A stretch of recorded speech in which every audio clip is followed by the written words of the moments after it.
बिहार सरकार के शिक्षा मंत्री प्रोफेसर चंद्रशेखर का कहना है कि तुलसीदास रचित रामचरितमानस पोटासियम साइनाइड है। रामचरितमानस एक जहर है। तुलसीदास ने निम्न वर्ग को अपमानित करने के लिए ढोल गवार शूद्र पशु नारी सकल तारना के अधिकारी सहित तमाम दोहे और श्लोक लिखे हैं।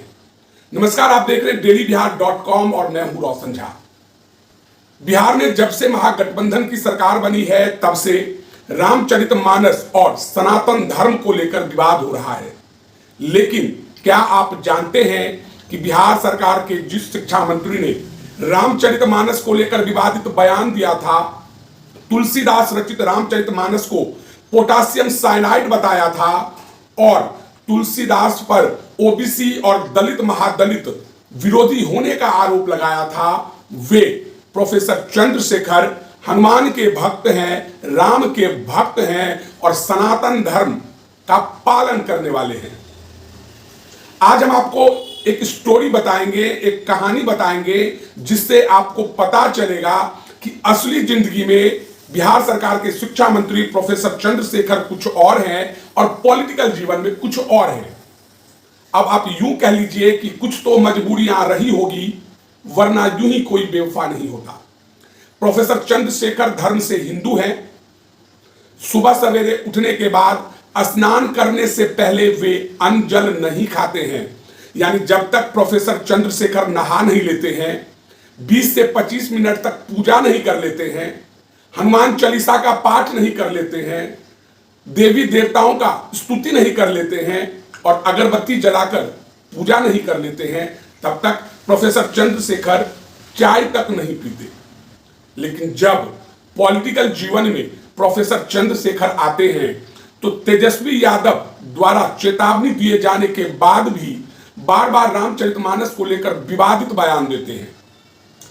प्रोफेसर चंद्रशेखर के गांव के लोगों का कहना है कि चंद्रशेखर साहब के पास जब भी हम लोग जाते हैं, चाहे रामनवमी हो या हनुमान जयंती या छठ पूजा, उनके यहां से हमें चंदा भी मिलता है और सहयोग भी मिलता है।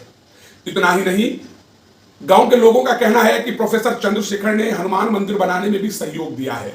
अब हम आपको प्रोफेसर चंद्रशेखर का कुछ विवादित बयान सुनाते हैं जो उन्होंने मंत्री बनने के बाद दिया था, जिसके बाद हो हल्ला और बवाल मचा था।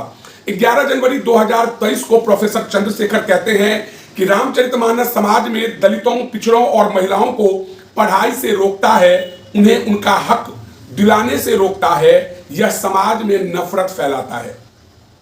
18 जुलाई 2023 प्रोफेसर चंद्रशेखर कहते हैं कि धार्मिक ग्रंथों में कुछ चीजें सीखने और अनुकरण करने की है, लेकिन कुछ कचरा भी है। जो कचरा है वह बहुत खतरनाक है। तीसरा बयान 14 सितंबर 2023, बिहार हिंदी ग्रंथ अकादमी रामचरितमानस में पोटासियम साइनाइड है। जब तक यह जहर रहेगा तब तक मैं इसका विरोध जारी रखूंगा। चौथा बयान 19 सितंबर 2023, सुपौल के रामपुर पिपरा भगवान राम में कहते हैं कि भगवान राम मेरे सपना में आए और कहा, चंद्रशेखर मुझे बाजार में बिकने से बचा लो। रामचरितमानस और सनातन धर्म को लेकर प्रोफेसर चंद्रशेखर जब पॉलिटिकल जीवन में रहते हैं तो कुछ और कहते हैं, लेकिन जब रियल जीवन में कुछ और करते हैं। उनके घर के लोगों का कहना है कि समय समय पर उनके घर पर सुंदरकांड का पाठ होता है, रामचरितमानस का पाठ होता है, लेकिन प्रोफेसर चंद्रशेखर बार बार रामचरितमानस को लेकर विवादित बयान दे रहे हैं, सनातन धर्म को लेकर विवादित बयान दे रहे हैं, हिंदू धर्म को लेकर विवादित बयान दे रहे हैं। प्रोफेसर चंद्रशेखर के बारे में हम आपको कुछ और जानकारी दे रहे हैं, जिससे आपको पता चल जाएगा कि प्रोफेसर चंद्रशेखर रियल जीवन में कुछ और हैं और पॉलिटिकल जीवन में कुछ और हैं। अब सवाल उठता है कि आखिर जो प्रोफेसर चंद्रशेखर सनातन धर्म का पालन करते हैं, वे सनातन धर्म के विरोध में क्यों बोलते हैं? तो जानकारों का कहना है कि प्रोफेसर चंद्रशेखर चुनाव को ध्यान में रखकर बिहार में लालू यादव का पुराना माइस समीकरण अर्थात मुस्लिम यादव समीकरण बनाना चाहते हैं। अब ये देखना दिलचस्प होगा कि क्या सनातन धर्म को गलत बताने से, रामचरितमानस को गलत बताने से क्या आरजेडी को मुस्लिम यादव का वोट बैंक प्राप्त होता है। आप अपने गांव में जाकर देख लीजिए कि यादव समाज के लोग मंदिर में जाते हैं या नहीं, रामचरितमानस का पाठ करते हैं या नहीं, हनुमान चालीसा पढ़ते हैं या नहीं। आपको खुद पता चल जाएगा कि प्रोफेसर चंद्रशेखर क्या कहना चाहते हैं और क्या करना चाहते हैं। बहरहाल इस वीडियो में इतना ही। अगर आप हमारा यह वीडियो YouTube पर देख रहे हैं तो सब्सक्राइब कर लें, फेसबुक पर देख रहे हैं तो हमारे पेज को लाइक करें। एक बात और कमेंट करके हमें जरूर बताएं कि यह वीडियो आपको कैसा लगा। धन्यवाद।